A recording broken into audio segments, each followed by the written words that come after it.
Way back when, as we like to say, the mid-1800s or so,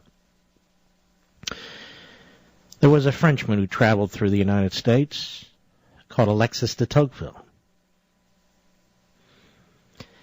And he wrote 2 books, which became 2 volumes, A Democracy in America. He traveled through this great country, and he observed a great deal. And he said, what a magnificent place.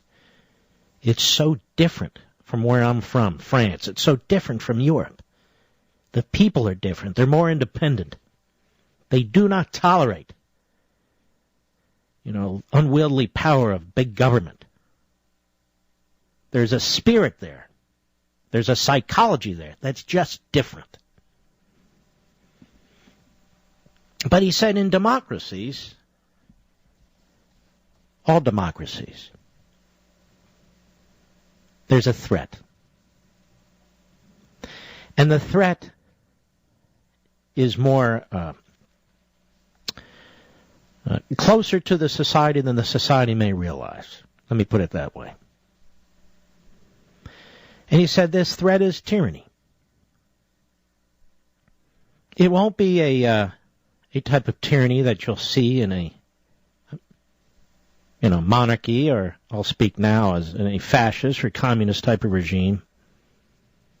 It's a different type of tyranny, but it's tyranny nonetheless. It's disguised. It's camouflaged. Mark, what's this have to do with anything? Just stick with me, folks. Alexis de Tocqueville wrote, I seek to trace the novel features under which despotism may appear in the world. And he means the democratic world. The first thing that strikes the observation is an innumerable multitude of men, all equal and alike, incessantly endeavoring to procure the petty and paltry pleasures with which they glut their lives. And I read that again yesterday. I'm reading it to you today. It's exactly what this entire campaign was about, wasn't it? Contraceptives, pandering to Hispanics and so forth. Each of them living apart is a stranger to the fate of all the rest, he writes. His children and his private friends constitute to him the whole of mankind. As for the rest of his fellow citizens, he's close to them, but he doesn't see them. He touches them, but he doesn't feel them. He exists only in himself and for himself alone. And if his kindred still remain to him, he may be said at any rate to have lost his country. Above this race of men, that would be us, stands an immense and tutelary power, which takes upon itself alone to secure their gratifications and to watch over their fate. That power is absolute, minute, regular, provident, and mild. It would be like the authority of a parent, if, like that authority, its object was to prepare men for manhood. But it seeks, on the contrary, to keep them in perpetual childhood. It is well content that the people should rejoice, provided they think of nothing but rejoicing. For their happiness, such a government willingly labors, but it chooses to be the sole agent and the only arbiter of that happiness. It provides for their security, foresees and supplies their necessities, facilitates their pleasures, manages their principal concerns. It directs their industry, regulates the descent of property, and subdivides their inheritances. And what remains but to spare them all the care of thinking and all the trouble of living? Thus it every day renders the exercise of the free agency of man less useful and less frequent. It circumscribes the will within a narrower range and gradually robs a man of all the uses of himself. The principle of equality has prepared men for these things. It has predisposed men to endure them and often to look on them as benefits. Alexis de Tocqueville, and I quote these sections in Meritopia. But he wasn't done.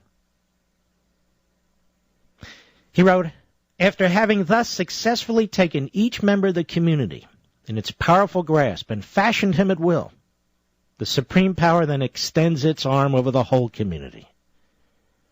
It covers the surface of society with a network of small, complicated rules, minute and uniform, through which the most original minds and most energetic characters cannot penetrate to rise above the crowd. The will of man is not shattered, but softened, bent, and guided. Men are seldom forced by it to act, but they are constantly restrained from acting. Such a power does not destroy, but prevents existence. It does not tyrannize, but it compresses and enervates, extinguishes, and stupefies a people, till each nation is reduced to nothing better than a flock of timid and industrious animals, of which the government is the shepherd. He said, I've always thought that the servitude of the regular, quiet, and gentle kind, which I've just described, might be combined more easily than is commonly believed with some of the outward forms of freedom, and that it might even establish itself under the wing of sovereignty of the people, like elections. Our contemporaries are constantly excited by two conflicting passions. They want to be led, yet they wish to remain free. As they cannot destroy either the one or the other of the contrary propensities, they strive to satisfy them both at once. So they devise a sole, tutelary, and all-powerful form of government, but elected by the people. They combine the principle of centralization and that of popular sovereignty. This gives them a respite. They console themselves for being in tutelage by the reflection that they have chosen their own guardians. We've chosen our own dictators. Every man allows himself to be put in leading strings, because he sees that it is not a person or a class of persons, but the people at large who hold the end of his chain. But this system, that is, by this system, the people shake off their state of dependence just long enough to select their master and then relapse into it again. A great many persons at present day are quite contented with this sort of compromise between administrative despotism and the sovereignty of the people. And they think they've done enough for the protection of individual freedom when they have surrendered it to the power of the nation at large. Alexis de Tocqueville wrote, "Subjection in minor affairs breaks out every day and is felt by the whole community indiscriminately. It does not drive men to resistance, but it crosses them at every turn till they are led to surrender their exercise of their own will. Thus their spirit is gradually broken and their character enervated, whereas that obedience which is exacted on a few important but rare occasions only exhibits servitude at certain intervals and throws the burden of it upon a small number of men. It is in vain to summon a people who've been rendered so dependent on the central government to choose from time to time the representatives of that power." Did you hear that? Elections are pointless, he says, at that point. This rare and brief exercise of their free choice, however important it may be, will not prevent them from gradually losing the faculties of thinking, feeling, and acting for themselves, and thus gradually falling below the level of humanity. Alexis de Tocqueville, Democracy in America. Ladies and gentlemen, this is who we are today. This is who I've been thinking about it, thought about it all day yesterday, before the show, last night, kept me up late, thinking about it this morning, read it over and over and over again. This is what we've become, and this election, to me, has demonstrated it. The only issue is whether we can break out of it. Now, what does this have to do with anything else? Well, I'll be honest with you.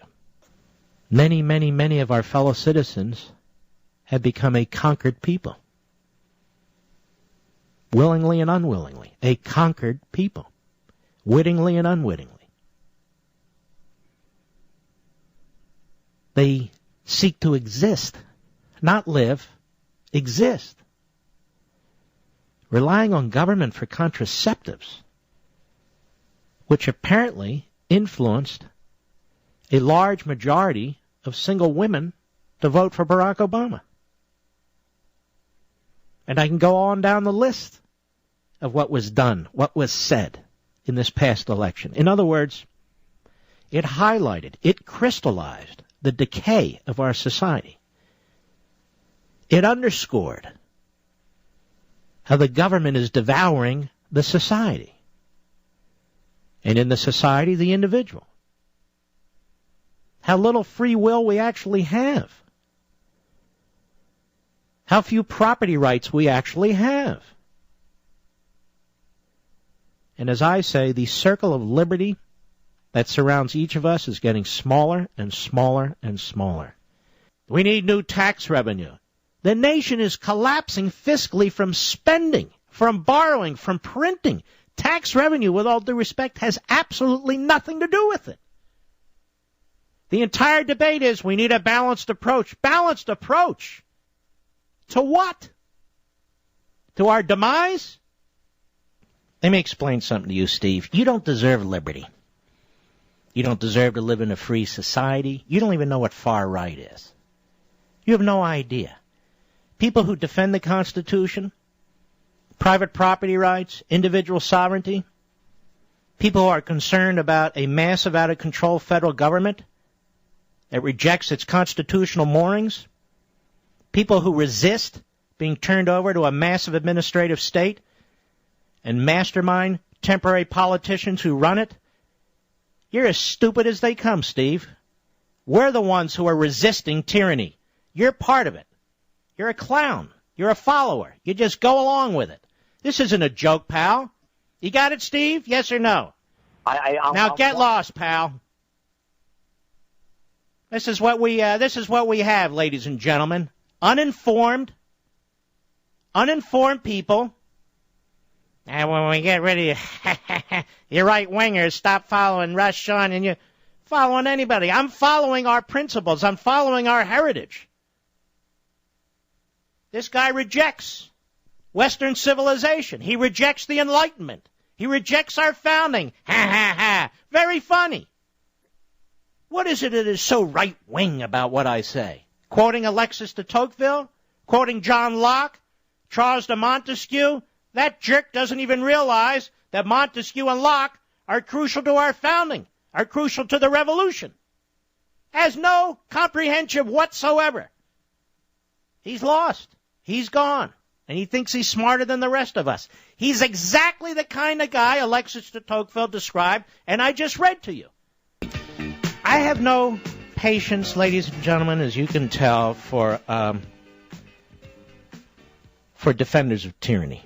None. De Tocqueville said the democratic nations that have introduced freedom into their political constitution at the very time when they were augmenting the despotism of their administrative constitution have been led into strange paradoxes. To manage those minor affairs in which good sense is all that is wanted, the people are held to be unequal to the task. In other words, we're not capable of doing even the most minor things. But when the government of the country is at stake, the people are invested with immense powers. They are alternately made the playthings of their rule and his masters, more than kings and less than men. It's difficult to conceive how men who have entirely given up the habit of self-government, listen to this, it is difficult to conceive how men who have entirely given up the habit of self-government should succeed in making a proper choice of those by whom they are to be governed. Man, this guy was brilliant. Absolutely brilliant. In other words, he's saying, when you reach this stage, like the stage we're in, we're going through the motions. We are a conquered, a defeated people. Again, I'm not trying to upset you. What I'm saying is we have to recognize what's going on, and we will fight it. I talked about it at length Wednesday night. We will fight it. We do not accept this fate. But this is the nature of things in this country today. And to pretend otherwise is to pretend.